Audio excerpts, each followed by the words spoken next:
রাঙ্গুনিয়ার চন্দ্রঘোনার লিচু বাগানত আবাসিক হোটেলত ব্যবসার নামে হোগ্য বোর্ডিংত পতিতালয় কুলিয়েনে দীর্ঘদিন ধরিয়ানে অসামাজিক কার্যকলাপ চলাইয়ের অজ্ঞ প্রভাবশালী মহল রবিবার জানুয়ারির 13 তারিখ রাতে 9 তারিখকে স্থানীয় আলেম সমাজ ও সচেতন মহল জোটবুদ্ধ এনে ভাই ভাই বোর্ডিং নামের অজ্ঞ আবাসিক হোটেলত অভিযান চালায়। অভিযানত উত্তেজিত জনতা 3 পতিতারা আটক করিয়ে এনে পুলিশের হাতে হস্তান্তর করে।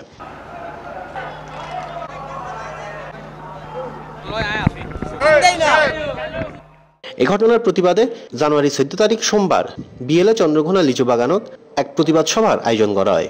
এই সময় উপস্থিত জনতা সিপ্লাসরে জানেন the doctor Hasan Mahmud MP মহোদয়ের নির্দেশনা অনুযায়ী আর হাজ গজি যদি আর মেহুয়া পদ তারা বাইর করিয়ে প্রশাসনের ডাকিয়ে গছা দিবে হই আর এই লেচু বাগান চত্বরের মধ্যে বারবার এই দুই নোটল লইয়ারে বারবার কেলেঙ্কারি নারী কেলেঙ্কারি অবৈধ ব্যবসা ইন লইয়ারে মাদক টাদক লইয়ারে সবসময় বিচার হইয়ে অদৃশ্য শক্তির ইশারায় হন হালো আইন শক্তি ফেসা শক্তির হারণে এই ব্যবসা আবার চালু হয়ে যায়।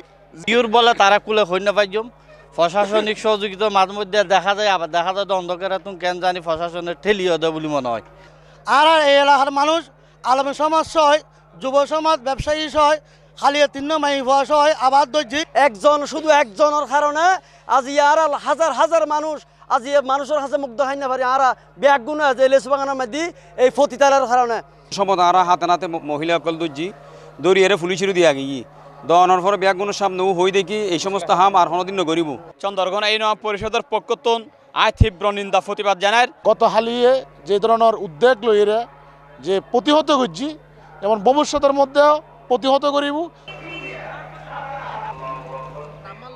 Desk news C plus TV.